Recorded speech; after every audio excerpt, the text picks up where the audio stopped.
দরুদ প্রিয় নবীর নাম, দুই জাহানে পুরে তাহার সকল মনস্কাম। আল্লাহুম্মা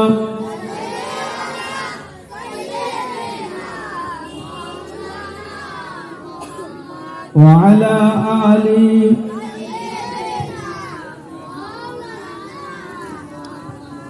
قال رسول الله صلى الله تعالى عليه وسلم يا أبا سفيان جئتكم بكرامة الدنيا والآخرة صدق الله العظيم وبلغنا رسوله النبي الأمي الأمين الكريم ونحن على ذلك لمن الشاهدين والشاكرين فالحمد لله رب العالمين اللهم صل على سيدنا محمد وعلى آل سيدنا محمد وبارك وسلم اللهم صل على سيدنا محمد وعلى آل سيدنا محمد وبارك وسلم يا رب صل وسلم دائما أبدا على حبيبك خير الخلق كلهم অনন্ত অসীম প্রেমময় তুমি বিচার দিনের স্বামী, যত গুণগান হেচির মহান তোমারই অন্তর্যামী। দুলকে ভুলকে সবারই ছাড়িয়া তোমারই চরণে পড়ি লুটাইয়া, তোমারই সকাশে যাচিহে সকতি তোমারই করুণা কামি। সরল সঠিক পূর্ণ পন্থা মোদের দাও গো বলি, চালাও সে পথে যে পথে তোমার প্রিয়জন গেছে চলি। সর্বাগ্রে সমস্ত প্রশংসা ও গুণকীর্তন, আরাধনা উপাসনা স্তব স্তুতি সেই মহান মহিয়ান গরিয়ান রব্বে কায়নাত, আমাদের খালিক তথা স্রষ্টা, মালিক তথা কর্তা, রব তথা প্রতিপালকের জন্য, যিনি দয়া করে মেহেরবানি করে একটা সুন্দর নুরানি বা বরকত মাহফিলে একটাই মাত্র সাবজেক্ট, অবজেক্ট, পারপাস, গোল, অ্যাম্বিশন বা উদ্দেশ্য, সেটা হলো আল্লাহ ও তাঁর রসুল সাল্লাল্লাহু তাআলা আলাইহি ওয়াসাল্লাম সম্পর্কে কিছু আলোচনা শোনা ও করা। এইরকম একটা মহৎ উদ্দেশ্যকে সামনে রেখে আমাদের মতো তাঁর কিছু বান্দাদেরকে এই নুরানি মাহফিলে একত্রিত হওয়ার তৌফিক এনায়েত করেছেন। তাঁর শুকরিয়া জ্ঞাপনার্থে একবার সবাই সম্মিলিত স্বরে বলি আলহামদুলিল্লাহ।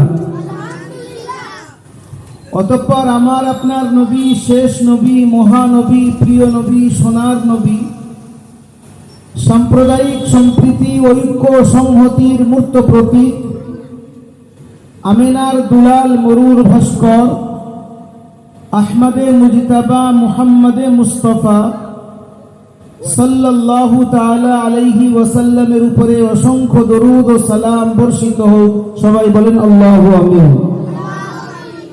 অতঃপর আমার সম্মুখ উপবিষ্ট বয়োজ্যেষ্ঠ, সমবয়স্ক, বয়কনিষ্ঠ দিনদরদী ভাতৃবৃন্দ, যেখানে যেখানে আওয়াজ যাচ্ছে পর্দার অন্তরালে আমার আম্মা জানেরা, উপজানেরা, শ্রেণীগতভাবে সবাইকে সালাম, শুভেচ্ছা, স্নাসি, সম্ভ্রম, সম্ভাষণ জানাই। আজকেকার প্রোগ্রাম মূলত এটা ধর্মীয় প্রোগ্রাম, ইসলামের প্রোগ্রাম, সিরাতুন নবীর প্রোগ্রাম। কয়েকদিন আগে আমরা ঈদ উদযাপন করেছি, আর তার আগে এক মাস সাধনার মধ্যে দিয়ে কাটিয়েছি, যে সাধনার নাম ছিল রমজানের রোজা। রমজান যার শব্দার্থ হলো জ্বালিয়ে দেওয়া, রমজানের মানে হলো জ্বলে যাওয়া বা জ্বালিয়ে দেওয়া। তাহলে রমজানের সঙ্গে আমাদের জীবনের সম্পর্কটা কি? এটা ছিল যে সারা বছর ধরে যে গুনাহ আমাদের কারণে নিজের নফসের তাড়নায় পড়ে, শয়তানের প্ররোচনায় পড়ে যে গুনাহগুলো কামিয়ে ফেলেছি, আল্লাহ পাক দয়া করে এমন একটা মাস দিয়েছেন, সেই মাসে ওই গুনাহগুলোকে জ্বালিয়ে দেওয়া। আর তার সাধনার নাম হলো রোজা, দিনের বেলা, রাত্রিবেলা তারাবি। যারা করতে পেরেছি নামকে ওয়াস্তে করলেও আল্লাহ পাকের রহমতে আশা রাখা যায় যে আল্লাহ কবুল করেছেন। আর যারা এইটা করতে পেরেছে, করার পরে যারা ঈদগার ময়দানের দিকে যান, তাদের ব্যাপারে হাদিসে এসছে আল্লাহ সুবহানাহু ওয়া তাআলা ফেরেশতাদেরকে জিজ্ঞাসা করেন। আল্লাহ ফেরেশতাদেরকে কেন জিজ্ঞাসা করেন? তার কারণ হলো, যখন মানুষকে হযরতে আদমকে তিনি তৈরি করার ইচ্ছা করলেন, হযরতে আদমকে তৈরি করার ইচ্ছা পোষণ করলেন, ফেরেশতাদেরকে জানালেন যে আমি আমার একটা খলিফা তৈরি করব। ইন্নী জাইলুন ফিল আরদি খলিফা,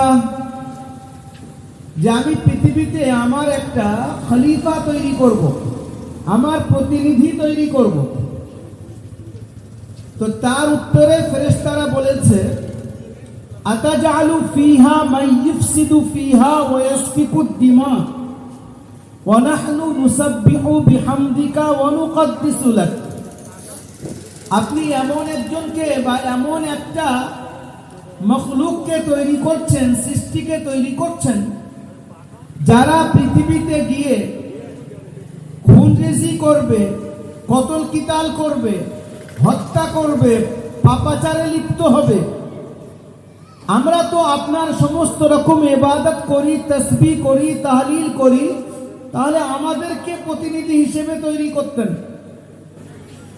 আল্লাহ উত্তরে বললেন, ইন্নী আ'লামু মা লা তা'লামুন, আমি যেটা জানি আমি সবচেয়ে বেশি জানি, আর তোমরা সেই ব্যাপারে কিছু জানো না। একটু আমার দিকে মন দেবেন।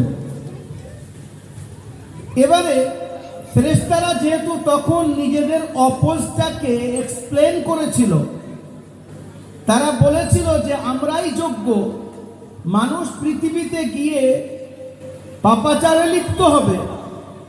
তো আল্লাহ পাক এইরকম কোন সুযোগ যেখানে মানুষের সম্মান বৃদ্ধির সুযোগ হয়, সেখানে আল্লাহ ফেরেশতাদের সামনে এই আদম সন্তানের সম্মানকে আরো উন্নত করেন।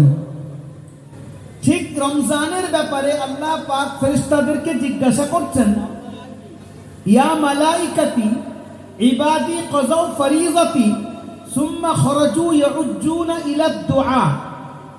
ফেরেশতারা, তোমরা বলো যে যারা নিজেদের কাজ অর্থাৎ রোজা কমপ্লিট করলো আর তারপরে তারা ঈদের নামাজের দিকে আসছে, তো আমি তাদের সঙ্গে কেমন ব্যবহার করব? ফেরেশতারা উত্তরে বলছেন, আল্লাহ, তারা যখন নিজেদের কাজ কমপ্লিট করেছে, তাহলে তাদেরকে মাগফিরাত করে দেন, তাদেরকে মাফ করে দেন, আর যেটা আপনি ওয়াদা করেছেন সেটাকে আপনি দান করেন। তার উত্তরে আল্লাহ পাক কি বলছেন শোনেন, ওয়া ইজ্জতি ওয়া জালালি ওয়া কারমি ওয়া উলুবি ওয়া ইরতিফা'i মাকানি, আমার ইজ্জতের কসম, আমার বড়ত্বের কসম, আমার ঔদ্ধত্যের কসম, আমার কিবরিয়াইয়ের কসম, আমার বান্দারা রোজা রাখার পরে যখন ঈদগার দিকে আসে, আমি তাদের বিগত জীবনের সমস্ত গুনাহ খাতাকে মাফ করে দিই। বলেন সুবহানাল্লাহ।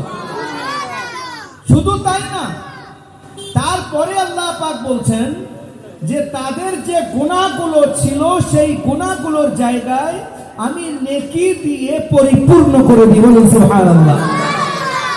তাহলে একটা স্পষ্ট এটা যে যারা রোজা রাখার পরে ঈদগার দিকে গেছে, আল্লাহ পাক তাদের পরিপূর্ণ মাফ করে দিয়েছেন।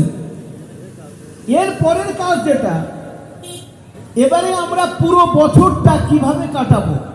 I think plenty of educated people, they are listening to me. যারা এখানে শুনছেন আর যে পর্যন্ত আওয়াজ যাচ্ছে, তাদের সামনে আর আমরা নিজেদের সামনে একটা কথা আমাদের স্পষ্ট বুঝতে হবে, জানতে হবে যে there is no problem but you can find its solution in Islam. আমার আপনার জীবনের মধ্যে এমন কোনো সমস্যা নেই যার সমাধান হযরতে মুহাম্মদুর রাসূলুল্লাহ সাল্লাল্লাহু আলাইহি ওয়াসাল্লাম নিজে দিয়ে যাননি। প্রত্যেকটা সমস্যা তার সমাধান আমরা আল্লাহ রাসূলের কাছ থেকে পাবো। এই জন্য যখন